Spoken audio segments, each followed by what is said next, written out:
Donc je vais passer le micro à l'Europe propriétaire, à l'Europe producteur, je sais pas, bonjour. Tu te prénommes Yuen. Donc merci Yuen de nous présenter ce véhicule-là. Alors, je ne suis pas un grand spécialiste de Cosnel et de Volkswagen, j'adore le look.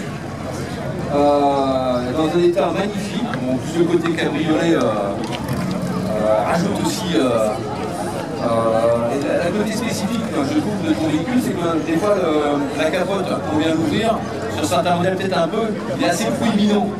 Les Carman et autres, alors que celui-ci, en fait, avec la housse, en fait, reste relativement discret, je ne sais pas si c'est le bon mot, mais ça reste élégant par rapport au style de la voiture. Alors je vais te laisser la présenter, l'année, la motorisation, ce qui fait un peu son histoire. Alors celle-ci c'est une coque, ça se voit, le vilain petit canard, le 1303, avec le train McPherson à l'avant, au lieu des barres de torsion comme les anciennes qui sont derrière, plus anciennes. Donc elle est 73, je pense 73. C'est un 1600, ça fait 44 chevaux, 7 chevaux fiscaux. C'est beaucoup pour une voiture qu'on a que 44. C'est le rapport de boîte. Ouais. Des versions faites par Carman, le carrossier. Ouais, c'est un classique. Carman, on a fait toute la signature cabriolet à chaque fois des Golf de manière générale. Enfin, Golf, Volkswagen, il a fait beaucoup. Classique par rapport au coffre, c'est un moteur arrière, coffre avant. La roue de secours à l'avant aussi qui sert de mise à pression du lave-glace. D'accord, ça appuie sur le réservoir en fait pour... bien surveiller la pression de la roue de secours. Et sinon, celle-ci je l'ai fait refaire en plusieurs années, donc pareil, en fait, budget, ça ferait que les madames. Oui, c'est pas... Faut pas compter. Elle le sait pas compter, ouais, sans doute. Mais carrosserie, peinture refaite et la carrosserie aussi. Elle était orange DDE à la base. Donc ça c'est une teinte Volkswagen mais pas d'origine. Et pareil la sellerie c'était pied de poule tissu. Okay. Le fameux pied de poule les cuisses quand il fait chaud. Je vais faire refaire en bicolore, tissu et escalier. Confortable au quotidien, pour se faire plaisir en sortie, plutôt que le côté saignant du Sky. Celle-ci, donc 130 particuliers, si vous regardez par rapport aux anciennes, elle a un tableau de bord, un vrai. Et elle peut ouvrir à l'avant, le fameux pare-brise bombé.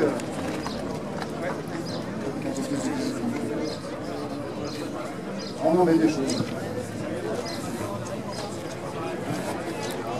Donc vous l'avez aussi remarqué, donc on n'est pas encore sur le chemin électrique au niveau des équipements.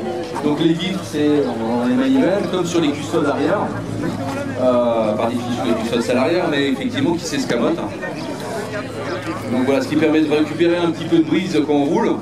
Que je pense qu'on doit être quand même relativement bien à l'abri les vitres en haut. À l'avant, oui, à l'arrière un petit peu moins. Il y a le retour qui est entre derrière les oreilles. Ce que je conseillais, c'était de les laisser fermer par rapport à la rigidité de la structure, mais ça ne change pas grand-chose. Ouais. Bon, c'est sûr. J'ai même fait vitre ouverte, capote rabattue, ça fonctionne aussi. D'accord.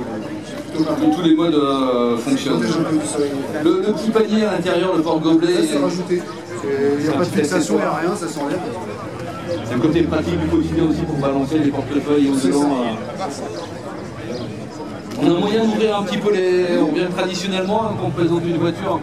Ça permet d'avoir un aperçu.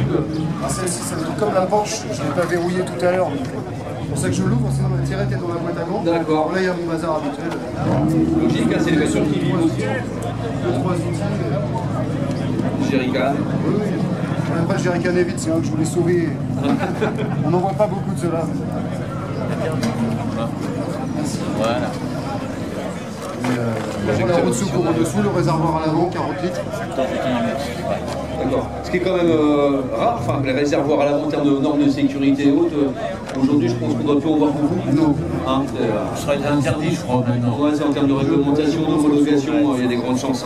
On a des voitures de rallye avec moteur à l'arrière, on mettait les réservoirs à l'arrière. Ouais. Donc tout a été rénové quasiment, là, sur Le carrosseur, oui, le moteur non. Je ne sais pas combien de kilomètres il a, mais ça tourne. Je l'ai volontairement laissé Tel quel. tel quel, avec les displatiers, avec la pompe à essence. J'aurais pu mettre de l'électrique, mais je ne l'ai pas fait, c'est un choix. Et puis c'est le plaisir de mettre les mains dedans ouais. en hiver ou en été. Ça reste simple quand même comme mécanique. Ça reste très simple. Tout est accessible pour celui qui sait rigoler le minimum. Les pièces, tout ce qui est pièces entretien sur les Voxel, on en trouve toujours, c'est toujours distribué. Il y a toujours un gros marché d'occasion, ou même de neuf, on vient. On en trouve. Il faut faire vraiment attention à la qualité. Tout ce qui vient du Brésil notamment, c'est pas terrible. Moi je les prends en Allemagne, je fais quand même de la fournir. Mais vous m'avez connu, et puis moi ça dure. Ça se voit. Comme beaucoup de choses, il faut privilégier la qualité et pas s'en porte-monnaie. Ah non, si on revient, on repaye encore et encore, et ça revient à la même chose, voire plus. Côté pneumatique, parce que je vois il y a le look également avec les flancs qui sont en blanc. C'est des choses aussi on a sur un marché particulier, on trouve encore facilement. Les pneumatiques lisses aussi, par contre c'est des flancs rapportés. Ça va parce que je ne fais pas beaucoup d'autres, sinon c'est juste quand même les flancs d'origine des pneus qui sont en dessous. Je les ai calqués, je ne pas beaucoup, mais ça va. Donc il faut bien penser à les mettre et puis les faire équilibrer après, ça se passe mieux. Oui, il faut y penser. Côté vibration, c'est toujours mieux. Oui, après c'est la montre d'origine. Elle est légèrement rabaissée par le carrossier qui l'a remonté, mais sinon. Ouais, je lui donne un sympa aussi. Les cabriolets étaient naturellement un peu plus bas. D'accord, et le fait que l'arrière soit un peu plus bas, c'est normal, parce que si on met un petit peu de poids dedans, ça va se casser un petit peu. Naturellement, en fait, elle va s'équilibrer. Elle se casse un petit peu et elle s'équilibre. Ah d'accord, donc il faut changer un peu le corps. Comme des herbites avec le sel de sable. C'est ce qu'on disait tout à l'heure. Le parpaing. Non, pas de parpaing. Sauf si tu fais de la maçonnerie, mais bon, quand même. En tout cas, elle est magnifique avec les projecteurs additionnels. Les chromes ont été refaits, ils sont neufs, non? Non, ils ont été passés au Belgum. Il y a juste son info. Juste traités à l'intérieur, ils sont très légèrement piqués, mais au Belgum régulièrement, ça passe. Et c'est une version que vous avez achetée sur le marché français ou en Allemagne? Je l'ai achetée en France.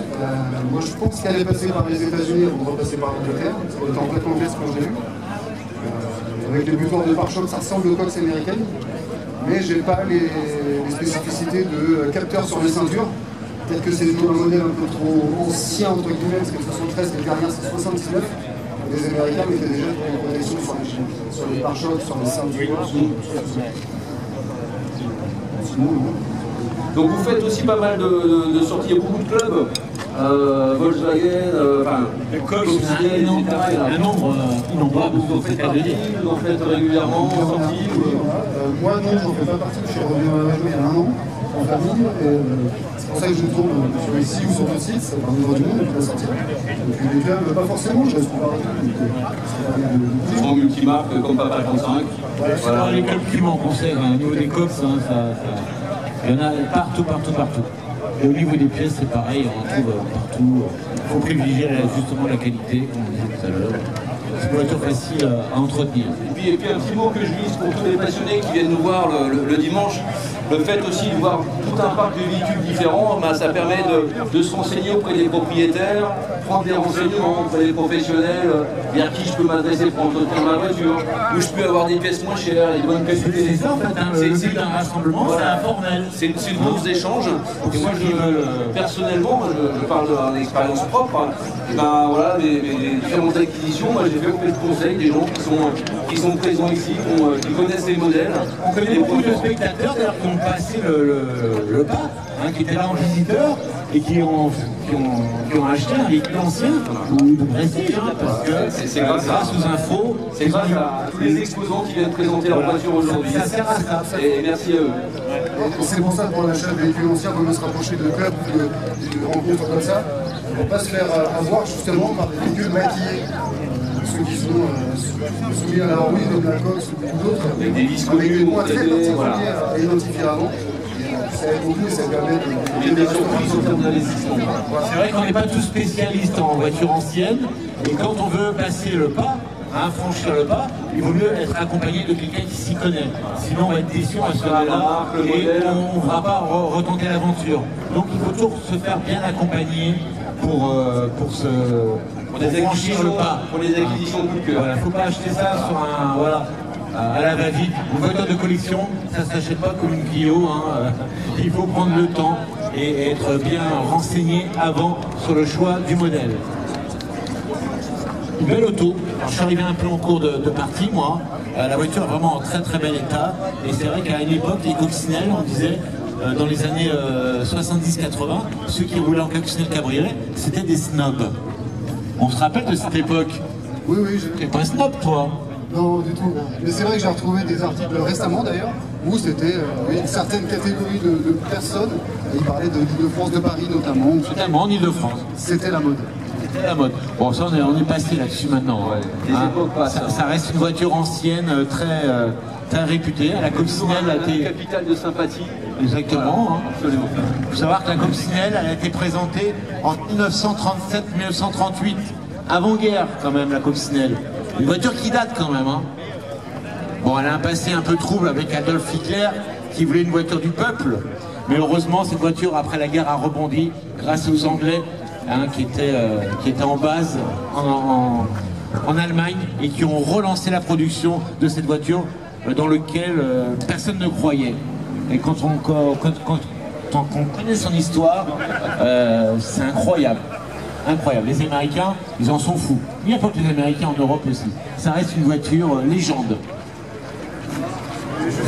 Jusqu'à la dernière, ancienne coccinelle, en 2003 aussi. La vraie. La vraie. On parle de la vraie coccinelle. On parle des volants modernes, mais la vraie quand même. C'est vrai qu'en 2003, c'est au Mexique qu'on l'a fabriqué encore. Les dernières coques sont ici. D'ailleurs, il y en a beaucoup qui les importent du Brésil ou du Mexique. Il y en a qui le font. Voilà. Merci beaucoup, je pense qu'on peut applaudir. Merci à toi. Vous pouvez applaudir, mesdames et messieurs. Une très très belle Cox